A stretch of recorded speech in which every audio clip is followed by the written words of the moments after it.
My friends, our business here at Rebel News, well, you can see it right in the name. It's to tell you the news, to share with you our opinions on the news, and sometimes to make a difference in the world. We call that activism. But our main job of doing journalism is often impeded these days by obstacles, sometimes rioters and Antifa types. We have to hire security guards to get around them. Sometimes, though, the censorship comes not through a fist, but through the inappropriate and illegal conduct of some sort of government official. You might recall that a year ago we had to go to court and get an emergency injunction to command that Justin Trudeau's hand-picked Elections Debates Commission allowed 2 rebel reporters in. We're currently suing that commission as well as Justin Trudeau's Privy Council office for keeping us out of his daily scrums in Ottawa. Well, we've had similar battles, believe it or not, in the province of Alberta. You might recall that several years ago, Rachel Notley, the Socialist Premier at the time, literally sent an armed sheriff to block our chief reporter, Sheila Gunn, from attending the People's Legislature. They backed down after national ridicule, but just about a month ago or so, we applied to join the Alberta Legislature Press Gallery. Just a formality. We didn't want to really join the club. We just needed the club's power to give us a security pass. For some bizarre reason, the Sergeant-at-Arms and the Speaker of the Legislature had delegated that security pass to our competitors, our rivals in this teeny tiny club. And they rejected us. Well, we went nuclear. We had a big media campaign. We fired off legal demand letters, and we started a campaign called Cancel the Post, telling our viewers that, well, the National Post isn't the paper you thought it once was. Now it's in the censorship business. I say that because the president of the press gallery at the time, Tyler Dawson, was a reporter for the National Post. He was the one who told us we were banned. Well, we've been working behind the scenes since we filed that lawsuit demand, and a few things have happened. The National Post realizes it made a terrible error, commanded all of its reporters to quit that legislative press gallery. And look at this. Look who joins us now. From the steps outside the Alberta Legislature on this gorgeous August afternoon, my friends, the aforementioned Sheila Gunn and Keean Bexte, how are you two doing today?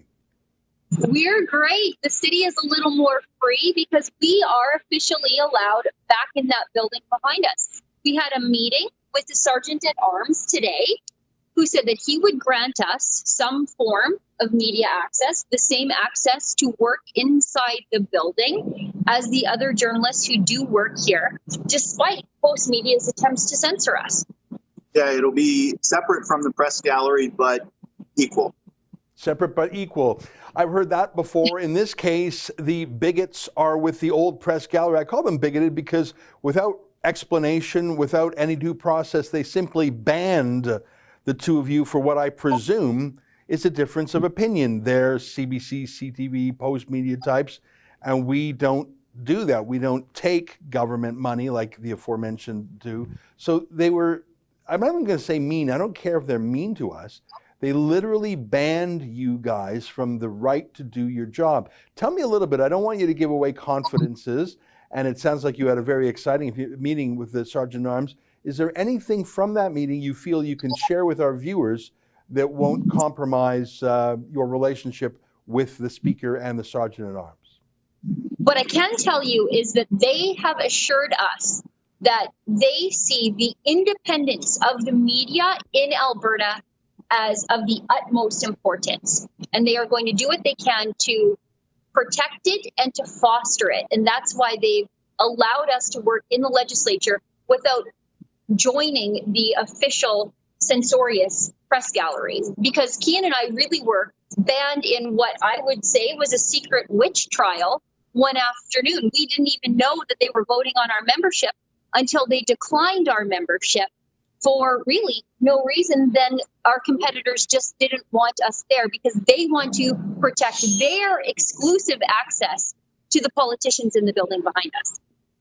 Yeah, that's what's crazy. The idea that journalists who are our rivals, our competitors, would have the power to say, yeah, you guys are not even allowed to walk into the legislature to talk to Jason Kenney, Rachel Notley, whatever. The idea that our competitors could stop us from working is so weird. It's like some medieval guild or some strange cartel. And that's basically what our lawsuit threat to Post Media was, because when they bought up all the papers in Canada, they made a bunch of legal promises to the Competition Bureau that they would not behave like this. They would not engage in anti-competitive conduct. So it sounds to me, now you correct me if I'm wrong here, I wasn't at the meeting with you.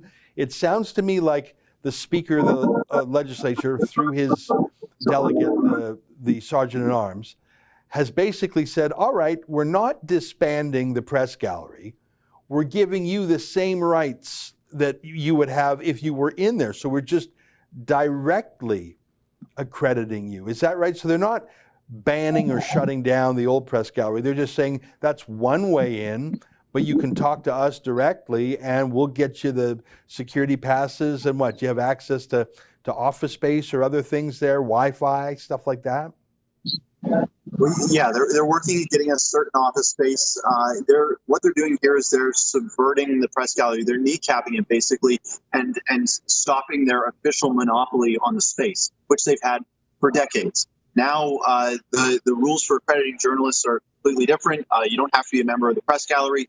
We are going directly to the source, the people who are tenants of this building, tenants of the Minister of Infrastructure, which is the Speaker of the House, has given us, through the Sergeant at Arms, this is big convoluted web, has given us these press passes that we walk in and we do what we need to do to cover the story of the day. There are certain places where we're allowed to be, certain places where we're not allowed to be, certain rules we have to follow, but it's the same rules that everyone else has to follow, and that's all we want.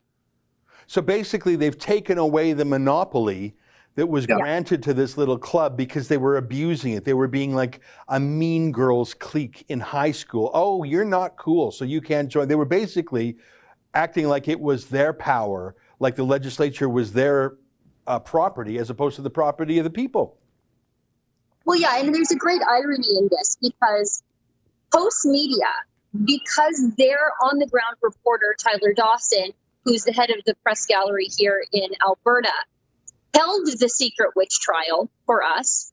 Post Media then, in response to that, withdrew all of their reporters from the press gallery, and Post Media controls, I would suggest, probably 75% of the media in Alberta.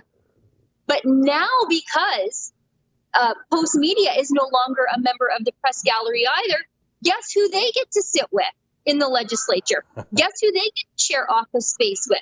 They tried to keep Keean and I out, and now they're probably going to have to share office space with us. So there's great irony in that, and I'm really enjoying that. I can't wait to share a desk with Tyler Dawson. I've heard that Tyler Dawson and the other Post Media reporters were specifically ordered by their corporate head office to shut up about being censors. They just couldn't help themselves when they were on their own, but they so embarrassed the company and exposed their company to Competition Act litigation that they've not only been told to quit that little Mean Girls club, but they've been told not to utter a peep about it in public. I wonder if they'll be able to behave themselves when they see you in those offices there. Listen, I'm so proud of you guys being accredited by the legislature directly. Do you guys have like a pass or a card? Did you get anything that you could sort of hold up? I know that we're all members of the Independent Press Gallery, the second largest press gallery in Canada, the one that Candace Malcolm set up, but did you get anything like a card or a pass today? Yeah, we'll send the producer a photo that he can put up on the screen right here. This is the press pass that was given to us by the Sergeant at Arms and the security staff, the sheriffs that are in the area. They recognize this badge, and it gives us the power to come in and out of the building as we need. And specifically, and most importantly, to stand in the hallway outside of the Premier's office and in the rotunda where press conferences happen and where members of cabinet pass in and out of as they go into the actual house, the legislature, where they'll vote on things. We'll do what they call ins, which is a much more polite version of what I do when I chase Anne McGrath down a suburban street. You know, they'll be in a very specific spot. It'll be very cordial, and I'm really excited for that. It's going to be sort of like turning over a new leaf, because those tactics of finding people where they're not expecting you, jumping out behind a potted plant, as Sheila said earlier today, we do that because we have to, because we're relegated to the sidelines. and we can't get this kind of access. We'll be in very specific spots where they'll know we're going to be there, but we're still going to ask those same questions that nobody else is asking, that the mainstream media certainly is. That's an excerpt from my daily show, The Ezra Levant Show. Every day I do a monologue on the news of the day, then I interview an interesting guest, and then I read my hate mail. You gotta subscribe. Go to rebelnews.com.